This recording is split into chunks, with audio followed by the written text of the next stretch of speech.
নমস্কাৰ সকলোকে। ৰাজীৱ শদিয়াদা ঘৰলৈ আহিবৰ কাৰণে আপোনালোকে এইটো ৰাস্তা ল'ব পাৰে। আপুনি ডাইৰেক্ট আহিব চপাখোৱা হৈ মেলি শদিয়া কলেজ পাৰ হৈ মেডিকেল চাৰিআলি এটা পাব। মেডিকেল চাৰিআলিৰ ৰাইট চাইডে ঘূৰি দিব আপোনালোকে যদি 2 হুইলাৰ লৈ আহে তেতিয়াহে এইফালে আহিব, নহ'লে যদি 4 হুইলাৰ লৈ আহে আপোনালোকে সিটো ৰাস্তা ল'ব পাৰে। সেই ৰাস্তাটো অলপ আগত আপোনালোকক জনাই আছোঁ। আপোনালোকে এই চাইনবৰ্ডখনৰ পৰা ঘূৰি দিব।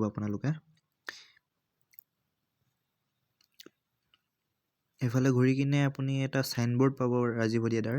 এতিয়া বৰ্তমান নাই বনোৱা, কাইলৈ বনাব। ৰাইট ছাইডৰ ইটাখপা ৰাস্তাটোত আহিব আপোনালোকে, যোনফালে মাছ মাংস কাটি আছে। আপোনালোকে চিধাকৈ অলপ দেৰি ইটাখপা ৰাস্তাটো অহাৰ পিছত আপোনালোকে এনেকুৱা দলং এখন পাব। দলংখন পাৰ হোৱাৰ পিছত আপোনালোকে চিধা ৰাস্তাটোৱে ল'ব লাগে। ওপৰত চাইনবৰ্ড এখন আছে, চাইনবৰ্ডখনত চিধাকৈ যাবগৈ। যেনেকৈ আমি গৈ আছোঁ এইটো ৰাস্তাটো, এই চাইনবৰ্ডখনৰ ফালৰ পৰা যাবগৈ। এইটো ইটা ৰাস্তাৰ পৰা যাব আপোনালোকে মাত্ৰ ইটাখপা ৰাস্তাটো ফ'ল' কৰি গ'লেই হ'ল। অলপ দেৰি পাছত এনেকুৱাকৈ আকৌ এখন চাইনবৰ্ড পাব, সেইখনৰ পৰা আপোনালোকে যাবগৈ লাগে।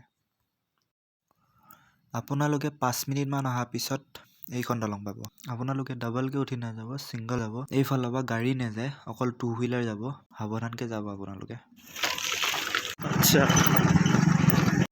প্ৰত্যেক এটা টাৰ্ণিঙতে এনেকুৱা তিনিআলিত বা চাৰিআলিত চবতে এটা এনেকুৱা পোষ্টাৰ লগাই থৈ দিয়া আছে। আপোনালোকে কেনেকৈও কণা নাখায় মানে।